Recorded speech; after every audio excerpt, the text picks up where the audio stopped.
What's going on, man? Welcome back to the basement. I'm Ron, and one of the most underrated edges in fantasy football is simply staying up to date. Knowing who is hurt, who is suspended, what's going on in training camp is all going to put you ahead of your league mates who are just showing up to the draft in August and drafting off of vibes. Today, I just got done with a new rankings update, and we're going to talk through 8 players skyrocketing up my rankings right now in fantasy football. As always, if you enjoy, leave a like, subscribe if you're new, and let's talk about the Texans running backs. Now, of course, for the thumbnail, it's going to be skyrocketing players, but we're going to talk about all of the movers and shakers. So we have 8 players skyrocketing, and we have a bunch more who are falling down my rankings. Now, of course, like I said, I updated these today over on the Patreon, patreon.com/Ron Stewart on July 28th. And how we're going to set this up is, as you can see, Joe Mixon, he was my 60th ranked player as my RB22. He is now 84th as my RB28. He has moved down 24 spots in this newest update. Again, if you want access to these new rankings, you can find them patreon.com/Ron Stewart in the description or the comment section down below. But if not, let's talk about it right here. Joe Mixon has had a weird offseason. After a year where he had ankle issues already that caused him to miss weeks 2 through 5, and then also break down towards the end of the season, he was spotted in a walking boot in the spring.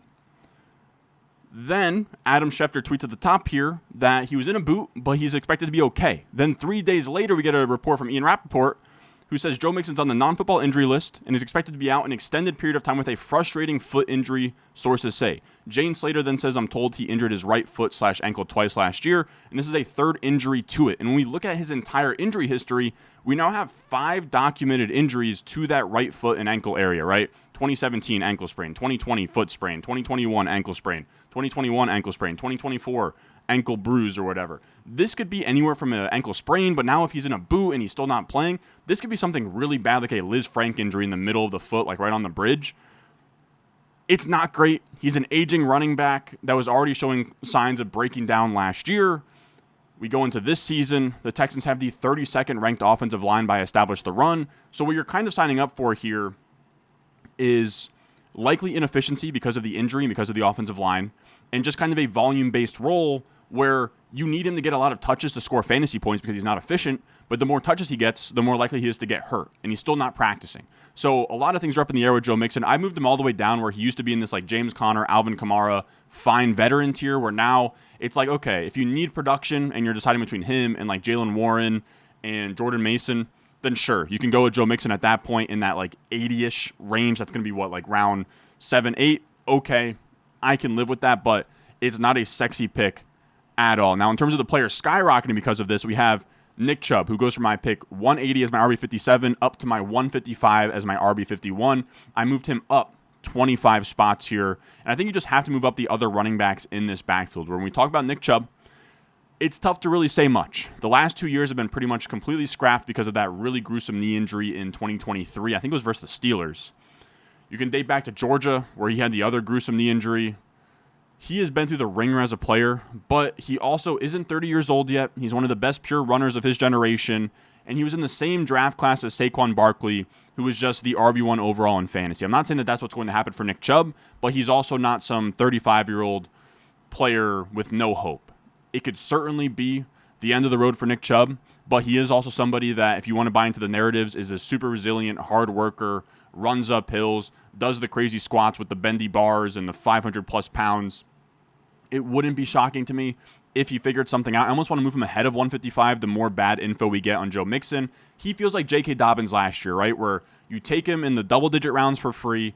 Maybe he gives you a stretch of games where he gets hot, and then he breaks down, and you can't start him anymore. But I think Nick Chubb can give you a stretch of games at some point this year. I just can't tell you when or for how long. Now, someone who didn't quite make my top 200 on Patreon, who maybe I'll inch into it as we go, is Woody Marks. He is a rookie running back, drafted in the 4th round out of USC, transferred to Mississippi State. He is essentially a satellite back. He is a Nyheim Hines, Chris Thompson, J.D. McKissick, Theo Riddick type guy.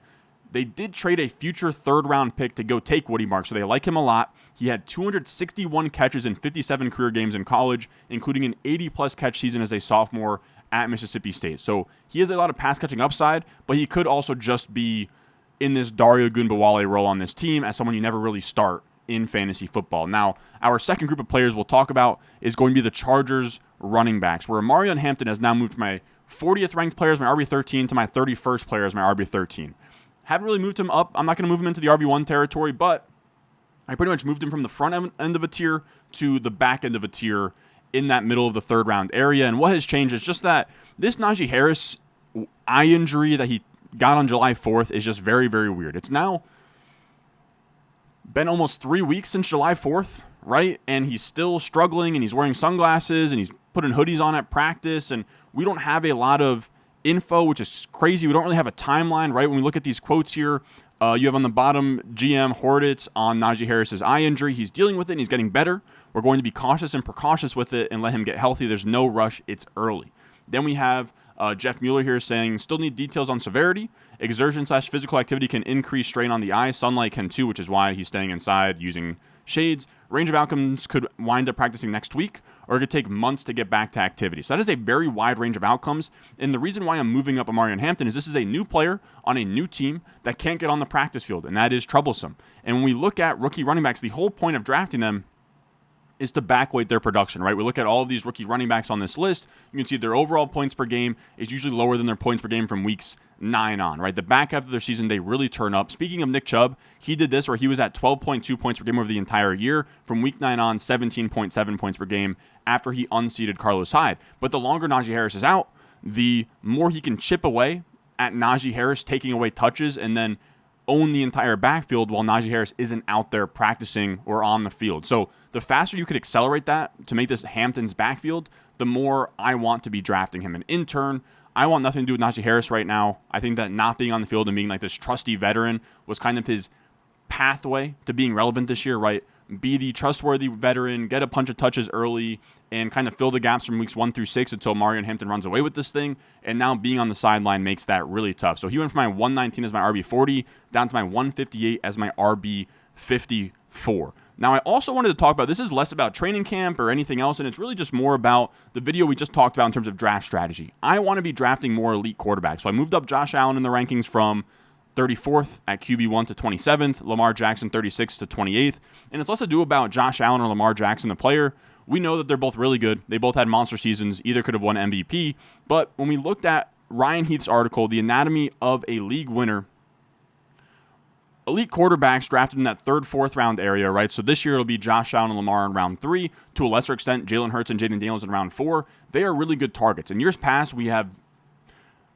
I love J.J. Zacharyson. The late round quarterback strategy is still viable, but there is a real tangible difference-making potential for these elite quarterbacks up top, and they have been really, really strong picks over the last 2 years. Ryan Heath says there was no league-winning running back or quarterbacks drafted inside the first 4 rounds from 2017 to 2021, but there have been 7 since 2022, and we know exactly which quarterbacks can succeed at this draft position. The hyper-mobile Josh Allen, Jalen Hurts, and Lamar Jackson are 5 for 6 at being league winners in this area. So for me, these guys are very high floor. They put your team over the top. And once you get into the third round, you're debating with shaky profiles like a Marvin Harrison Jr. or a Garrett Wilson. I think you just need to take the elite quarterback and just lock in that cornerstone piece for your team. So again, I'm just trying to push these quarterbacks into a spot where I'm drafting them more often. And somebody I had to push down in this same range is going to be Davante Adams.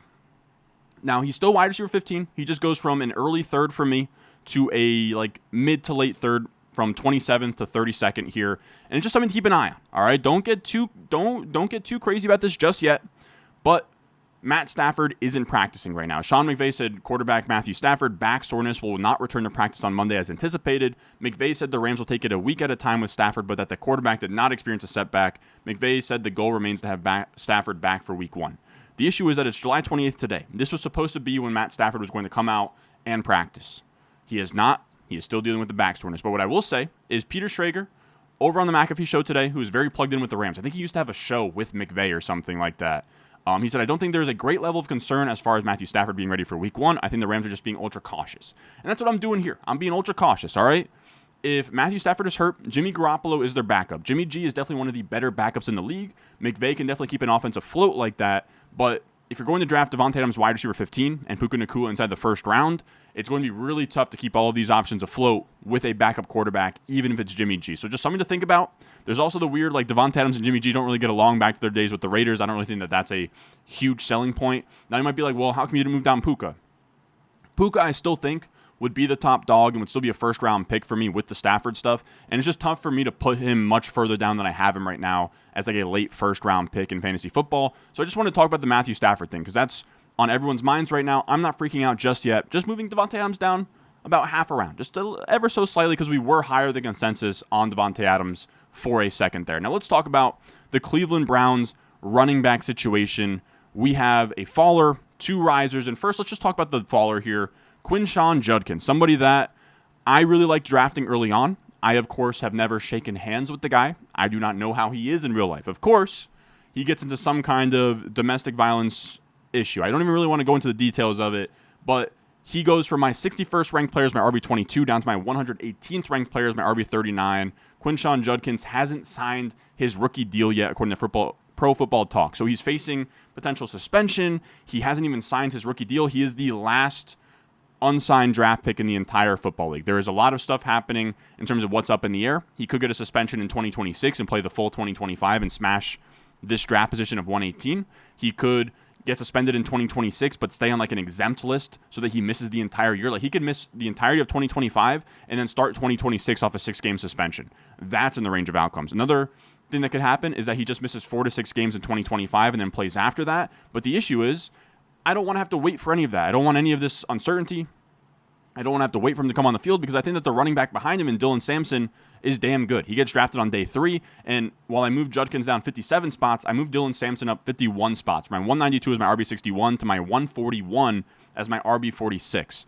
Now, this is going to be a messy backfield on a team projected for the worst point total by Vegas, but there's still some upside here. Dylan Sampson is interesting because he was drafted on day 3, but the entire process, right, when we're talking about dynasty fantasy football and where these players are going to get drafted, Dylan Sampson was a day 2 guy the entire time. You can see here from Dane Brugler's pre-draft rankings here that he had Dylan Sampson right next to Quinshon Judkins as a 2nd or 3rd round grade. He was somebody that graded out really well by the film community. One of those reasons was he's a very steady running back. This is a really good stat from Hayden Winks. Dylan Sampson turned 33 of 36 short yardage attempts into first downs during his final season at Tennessee, I believe. So he is somebody that gets what's blocked for him, has high success rate, a really young player out of the SEC where he had 1,400 rushing yards last year, 20-plus touchdowns, 20-plus catches as well. He's a little undersized. You can see his measurables here, 5'8", 199 with 4.4 speed. But in the modern NFL, that plays. So I think that he has a lot of upside to be good here, and Quinshon Judkins is kind of stepping out of the way to give him a clear runway.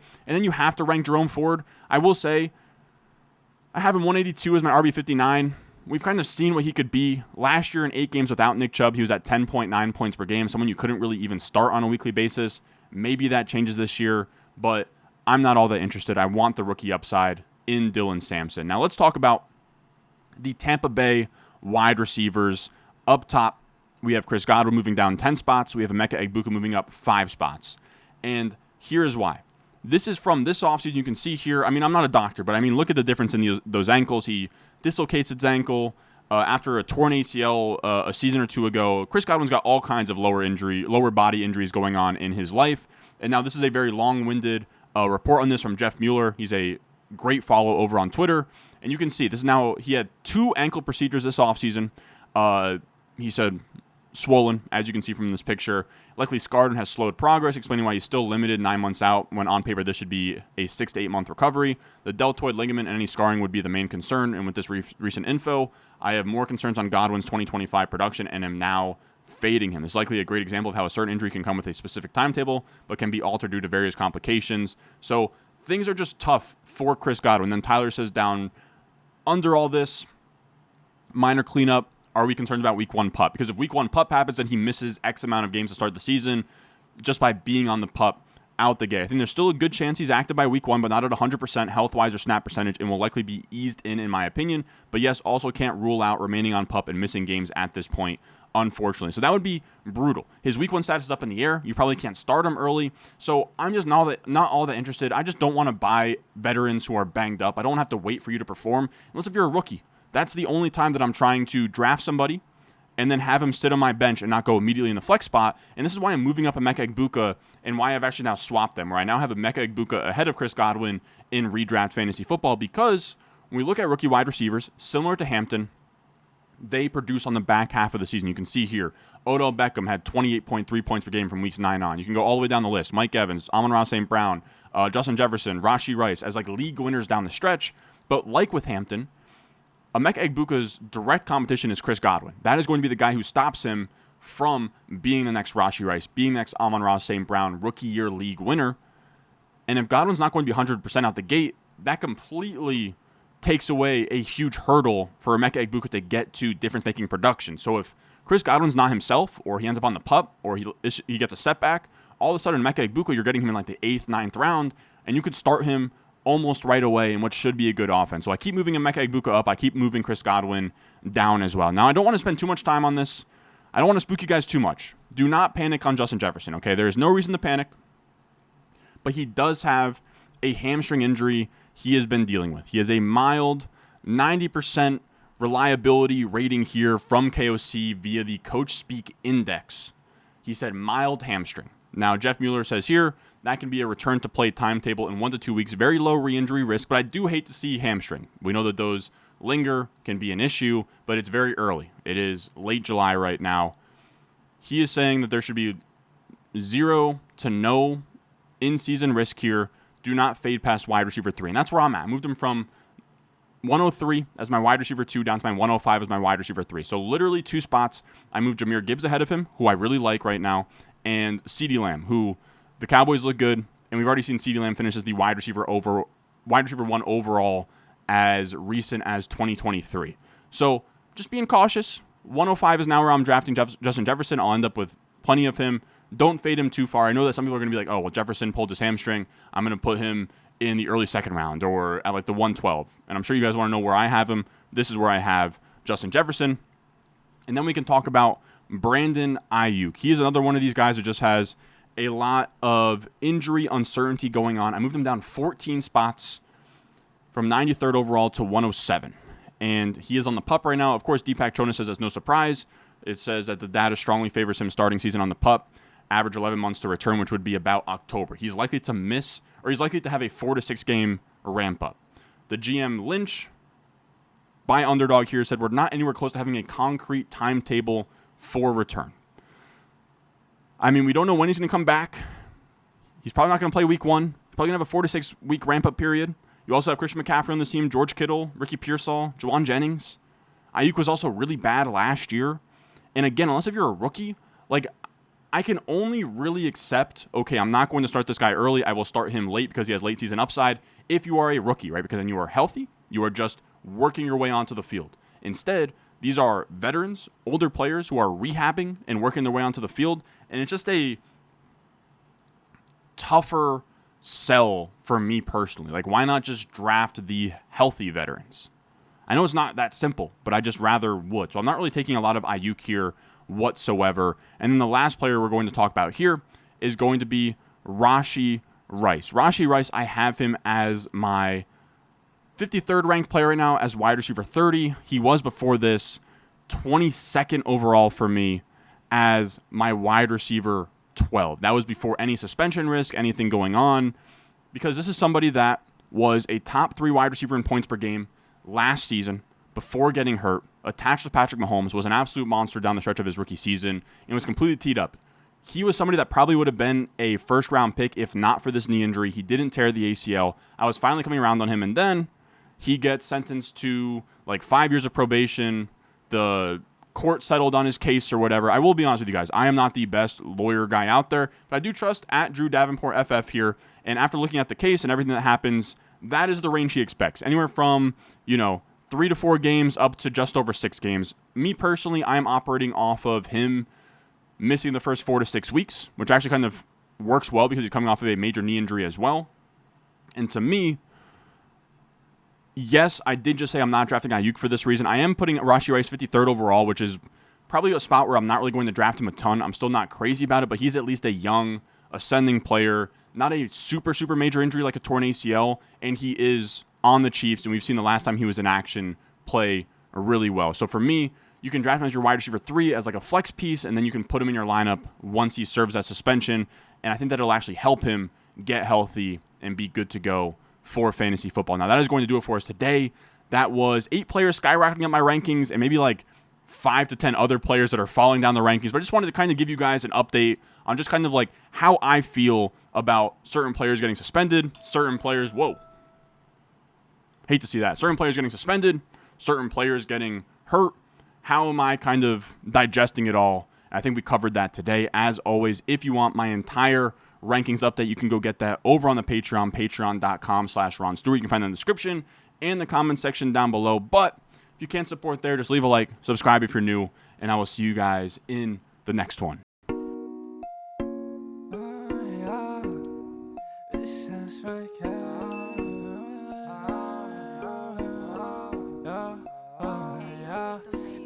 Stones, like this froze, ice cold,